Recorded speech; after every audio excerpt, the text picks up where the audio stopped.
Bonjour, chers frères et sœurs en Jésus-Christ.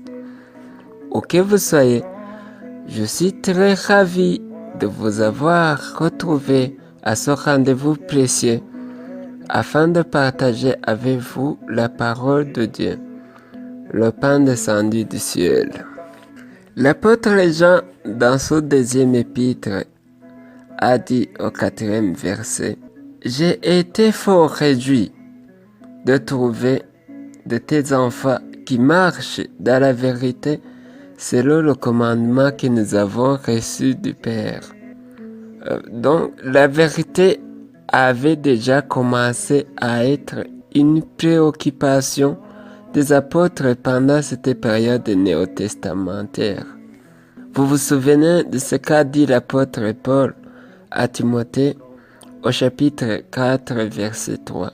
À partir du verset 3, c'est dans le deuxième épître. « Car il viendra un temps où les hommes ne supporteront pas la saine doctrine, mais ayant la démangeaison d'entendre des choses agréables, ils se donneront une foule de docteurs selon leurs propres désirs, détourneront l'oreille de la vérité et se tourneront vers les fables. » C'est ce que font les adeptes de certaines églises.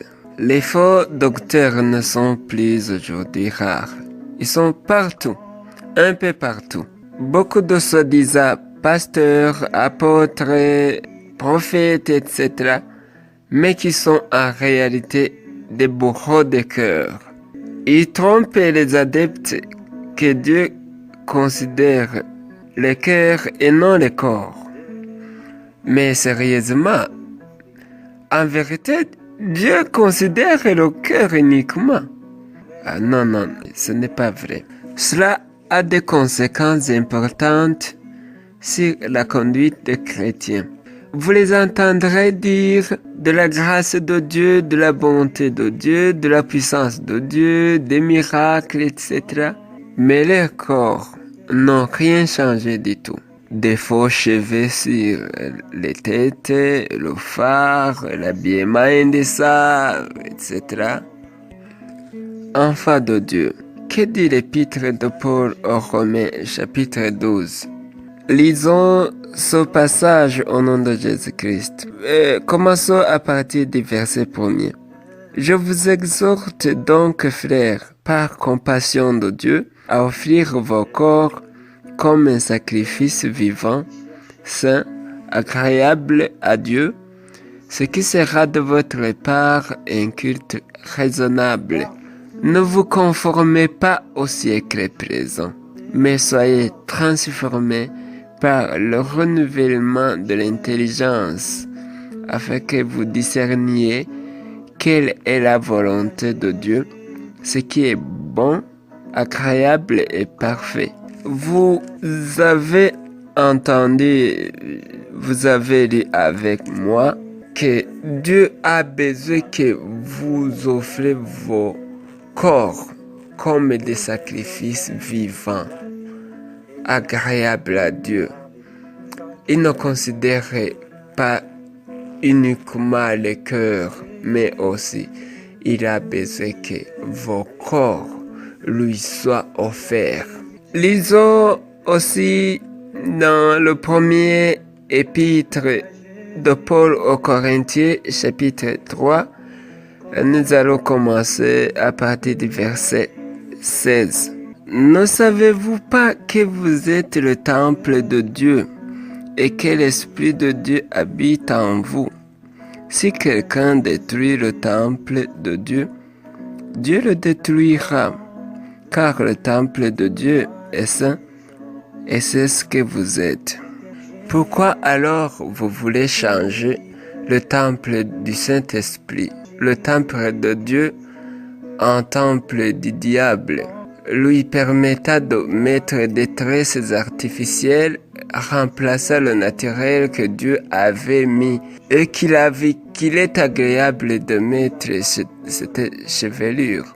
Pourquoi vous vous permettez de changer le teint de votre peau? Pourquoi est-ce que vous vous permettez de peindre le temple de Dieu par une peinture qui vient de n'importe où, alors que Dieu lui-même peint? Dieu est un artiste. S'il vous plaît, je sais que ce message n'est pas digne d'applaudissements chez les femmes qui font des soi-disant prédications, prophéties, portant des habits indécents, tout comme on s'habille partout, des rouges à lèvres sur les lèvres, avec des tresses artificielles sur les têtes. Mais je vous dis en vérité, ce n'est nullement pas le Saint-Esprit qui a corrigé Dieu de ce qu'il avait fait. C'est plutôt le diable qui se déguise en ange de lumière pour tromper les humains.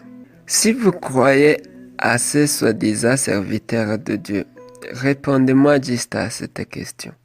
Si Dieu vous a donné le cœur et le corps, pourquoi maintenant vous voulez lui présenter uniquement le cœur, le corps restant attaché par les chaînes du diable? Bien-aimés, ne vous conformez pas au siècle présent.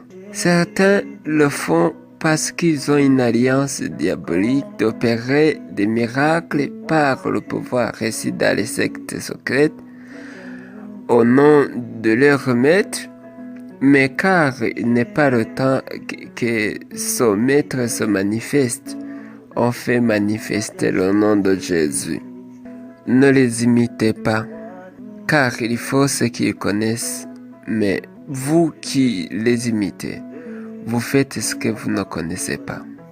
Je vous exhorte donc d'essayer de sortir de ces chaînes qui vous étranglent, même si vous ne le comprenez pas.